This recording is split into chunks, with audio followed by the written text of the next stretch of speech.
So now we know how to access our digital planner. Next thing to do is to understand how to use the navigation page and the timetable pages.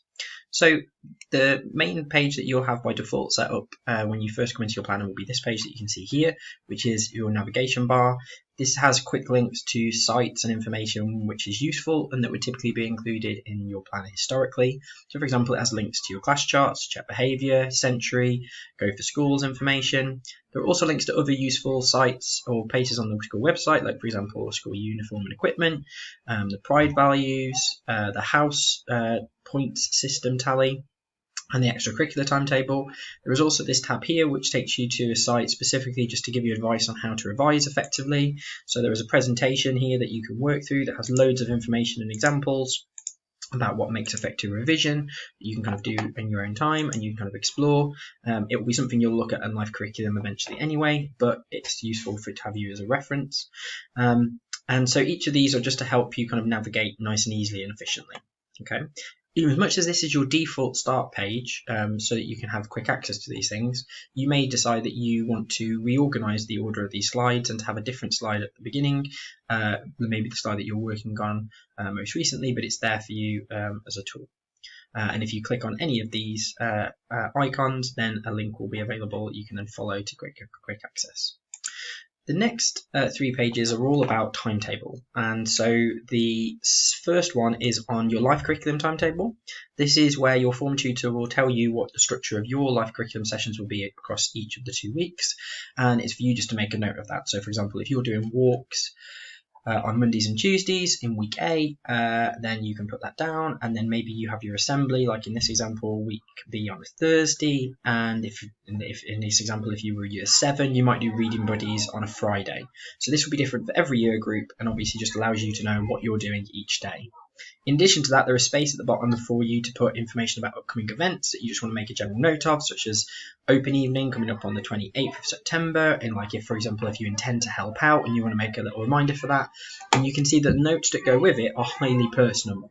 So for example, here you can see there's a little note, I've got to remind myself I've got to be there at school at 5 p.m. Maybe when the next strictly offer day is, or which house competitions you're participating in and want to get involved in. So these notes are entirely flexible for you to use as little as much as you wish. The next 2 pages are for your actual timetable. These in once at the start of the year, and it's so that you can have a quick reference and reminder of your timetable, so you can look at it quickly at a glance and know when things are coming up within your planner. Now you can personalize and customize this page in terms of like colors, in terms of font types, and so on and so forth.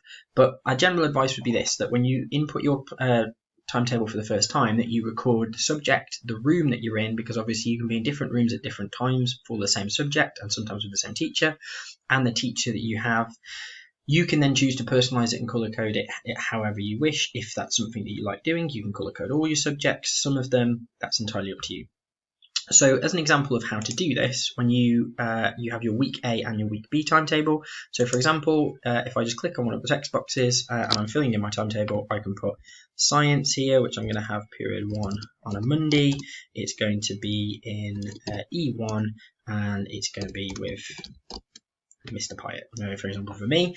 And then what I would encourage you to do at this point is, once you've put a subject in once, most subjects that you have, particularly as you go higher up the school, will repeat several times. So I'm just going to copy that, which I can do one of 2 ways. I can either do Control and C as the keyboard shortcut, or I can right click and I can just click copy. And then I can just then go to each of the other periods where I'm going to have science. So we're going to have science on a Tuesday period 3 on a week B, and then I'm also going to have it Thursday period 1. And you may decide that actually that information isn't enough, and you may decide, well, actually it's more helpful for me to, instead of recording these as science, I may want to put these as, well, these are actually my physics lessons, for example, and so on and so forth. And then I can click on these, and then I can customize them however I wish. So I can choose to just change the font color. I can choose to edit the background, so I'm just going to make these ones red so they stand out nicely. And if I then don't like the font color that goes with those, I might want to change it, for example, to white or whatever color works for me, so I can kind of see it and make it nice and easy. So I can see quickly at a glance when I've got my physics lessons, and I can very quickly populate my timetable. Like I say, you will only need to do that once. Another option that you have, if you don't like doing it that way, would be, for example, if I've got English and I'm in J5 and I've got Miss Larku, for example, then instead of highlighting the whole box, I may just choose to highlight the actual text itself. So, for example, I could go this way and use the highlighter function and just do it like so. So it's entirely up to you how you want to sort of go about that. There's no requirement to, but I know a lot of students from feedback already will suggest that that's something they would like to do. So that kind of shows you how to navigate the navigation page and the 3 timetable pages that you have. The next video will cover how to use your week by week planner.